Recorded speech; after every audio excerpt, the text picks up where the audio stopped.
Entonces acá vemos otra imagen en donde también se nos muestra las diferentes partes de las trompas uterinas y nos muestran justamente también el proceso de ovulación. Si se fijan, una vez que que el óvulo es liberado primero, bueno, se rompe el folículo maduro, se libera el ovocito o el óvulo hacia la cavidad peritoneal e inmediatamente es captado por las tubas uterinas, por las trompas uterinas, que de hecho es captado justamente por las fimbrias, ¿sí? Una vez que pasa por las fimbrias va a llegar al infundíbulo y aquí donde comienza o en el transcurso de la ampolla de las trompas uterinas es donde se lleva a cabo, dijimos, principalmente o con mayor porcentaje el proceso de fecundación.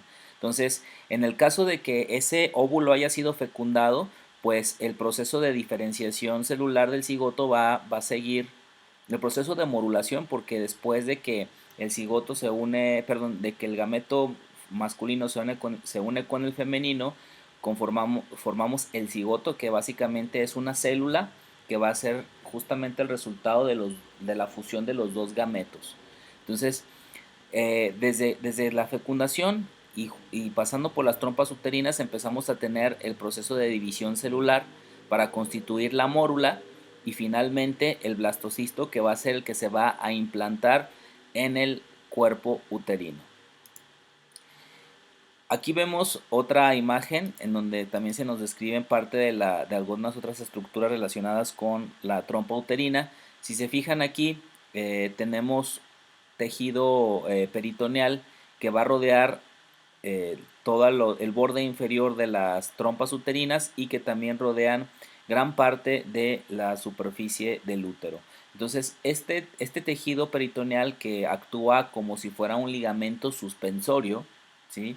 Es un tejido conectivo que me ayuda también a mantener en su lugar de alguna manera a las trompas uterinas dentro de la cavidad peritoneal.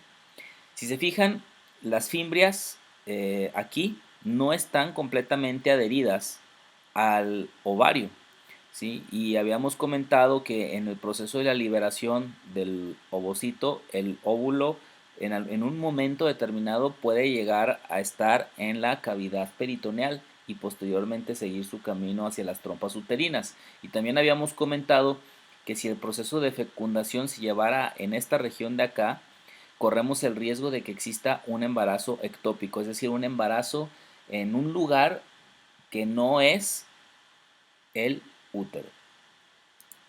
Bien, aquí vemos otra imagen para reforzar lo que ya hemos descrito.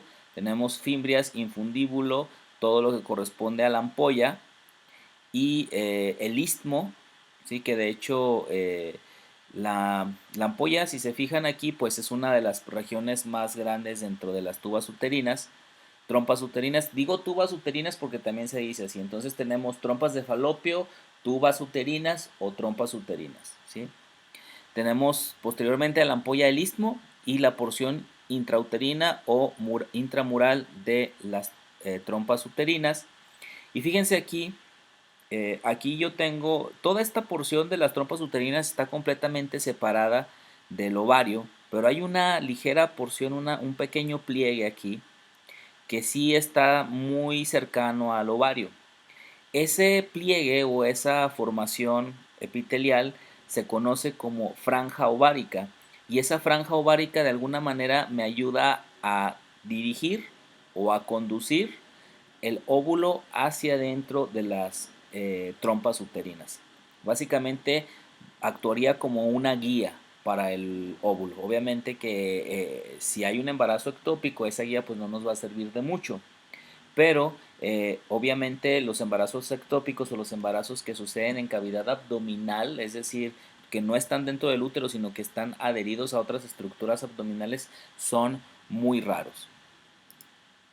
Entonces, a resumidas cuentas, tenemos que las fimbrias se extienden sobre la cara medial de los ovarios, ¿sí? El infundíbulo es el extremo distal más ancho que se abre a la cavidad peritoneal, que justamente sería esta referencia que nos están diciendo. La ampolla es la más larga y ancha mide aproximadamente, de toda la extensión de las trompas uterinas, mide aproximadamente 7 centímetros de largo, 7-8 centímetros de largo, y puede alcanzar un diámetro de hasta 8 milímetros. Después de la ampolla dijimos sigue el istmo, que es este estrechamiento de aquí, y finalmente la porción intramural va a comprender el espesor de la pared del útero y mide aproximadamente 1 centímetro.